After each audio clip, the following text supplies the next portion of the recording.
Avec G20 en maths, il n'y a jamais de problème, mais que des solutions. À travers cette vidéo, nous allons voir ensemble un petit exercice classique qui va traiter des variations des fonctions du polynôme du deuxième degré, donc à l'aide de la dérivation. Donc en fait, ici, c'est un petit exercice standard que l'on peut rencontrer. Donc ici, on a une fonction polynôme du deuxième degré, donc f de x égale à x carré moins 6x plus 4, qui est définie sur moins l'infini plus l'infini. Et on a 4 questions classiques. C'est la première, on souhaite calculer la dérivée de f. Ensuite, on veut étudier le signe de f'. Ensuite, on va dresser le tableau de variation de f. Et ensuite, on va demander si cette fonction elle admet ou pas un extrémum. Donc, on va faire question par question ensemble. Donc, la première question, c'est déterminer la dérivée de f.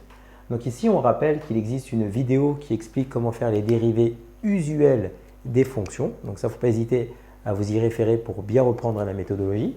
Donc en fait, ici, on sait que pour la dérivée de x au carré, eh bien ça, c'est parmi les formules que l'on connaît, c'est la dérivée, ça fait 2x.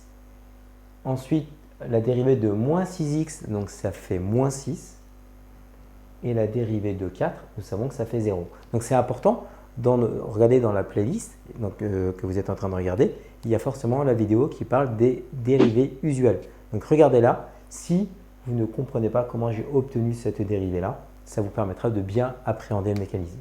Donc ça, c'est la question numéro 1. Question numéro 2, on va étudier le signe de f'. Donc en fait, ici, pour faire le signe de f', on rappelle que f' ici, c'est une fonction affine, d'accord? Donc pour déterminer le signe des fonctions affines, donc il y a également une vidéo qui explique comment le faire, je vais le retraiter avec vous. Eh bien, la première chose à faire, c'est de résoudre l'équation 2x moins 6 égale 0. Il est important de résoudre cette équation. Donc on va savoir quand est-ce que la dérivée s'annule. Donc 2x vaudra 6, et donc x vaudra 6 divisé par 2, donc enfin x vaudra 3. Ça permet de dire que notre fonction dérivée s'annule quand x est égal à 3. Ensuite, j'ai besoin de savoir le sens de variation de ma fonction affine ici, 2x moins 6. Et on sait que le sens de variation est donné par le coefficient directeur de votre fonction affine. Donc en fait, ici, on va l'écrire comme ça. On va dire x qui associe 2x moins 6 est une fonction affine, d'accord? Elle est affine parce que c'est ax plus b, croissante, tout simplement pourquoi? Parce que le coefficient directeur ici, qui est le nombre qui est devant le x, c'est 2, est positif. Croissante car a qui vaut 2 est strictement plus grand que 0. Et grâce au fait de savoir que la dérivée s'annule en 3 et que nous connaissons le sens de variation de notre expression ici dérivée, on va être en mesure avec ces informations de pouvoir construire le signe de f'. Donc ici, je vais le faire avec vous ensemble. Donc je vais avoir ici x. Donc on travaille de moins l'infini à plus l'infini. Nous allons mettre ici le signe de f'. D'accord? Et donc là, on va mettre 3. Et donc ensuite, ici, on va expliquer comment trouver le signe. Donc le 3, ça indique quand est-ce que notre dérivée s'annule. Et maintenant, pour le signe, est-ce que ça fait plus, est-ce que ça fait moins ou moins plus? Il y a une méthode qui est très simple. C'est de faire un petit dessin au brouillon pour vous aider. Regardez, je fais un schéma. Je vais représenter approximativement la fonction, d'accord, de x moins 6, mais ce n'est pas nécessairement à l'échelle, c'est juste une représentation, juste pour nous donner un visuel. Donc en fait, ici, ça s'annule en 3. Donc 3, c'est à peu près là. D'accord, on va mettre ici 3. Et elle est croissante, voilà. Donc elle va avoir une allure comme ça. Ce n'est pas exactement la fonction, mais ça va juste m'aider. Et grâce à ça, regardez, pour comprendre le signe, eh bien, en 3, ça s'annule, c'est ce que nous avons mis ici. Maintenant, pour avoir le signe, eh bien, comprenez que quand vous êtes à gauche de 3, entre moins l'infini et 3, vous êtes en dessous de l'axe des abscisses. Et si on est en dessous de l'axe des abscisses, c'est-à-dire que tout simplement là, on est négatif. On est dans la zone qui est négative. Et donc ici, on va tout simplement mettre un signe moins. Et donc, après 3, vous voyez, au-dessus de l'axe des abscisses. Donc si vous êtes au-dessus de l'axe des abscisses, c'est-à-dire que vous êtes positif. Et donc ici, on va voir tout simplement le signe plus. Et donc ça nous permet de répondre à la question « Étudier le signe de f'. Donc maintenant que nous avons trouvé le signe de f', on va pouvoir déterminer, la troisième question, déterminer le tableau de variation de f. Et bien ça, en fait, donc ça c'était ma question 2, avec ça intégré. Et ma question 3, pour avoir le tableau de variation de f, eh bien en fait, il y a une règle qui nous dit que si la dérivée est positive, eh bien la fonction va être C'est-à-dire si la dérivée est négative sur un intervalle, la fonction est décroissante, et si une dérivée est positive sur un intervalle, la fonction est croissante. Donc en fait, moi, ce que je vais faire, je vais refaire un tableau et je vais réintégrer ce que j'ai fait. Ça, je préfère l'écrire pour être sûr que vous compreniez bien. Je réécris le signe de f', et là, je vais mettre les variations de f.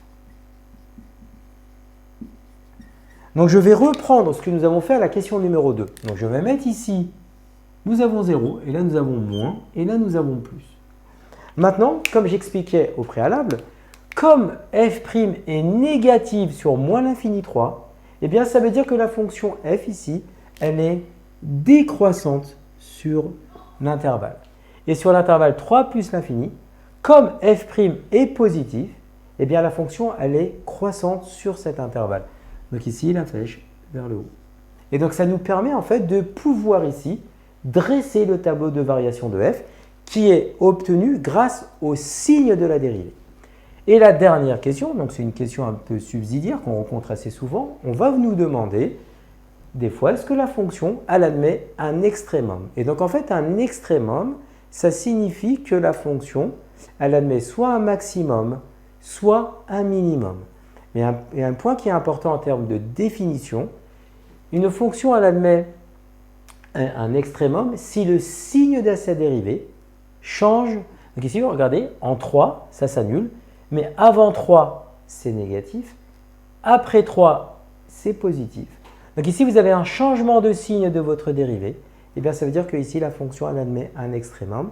Et en l'occurrence, ici, c'est un minimum. D'accord? Donc ici, on va pouvoir dire que f admet un minimum lorsque x est égal à 3.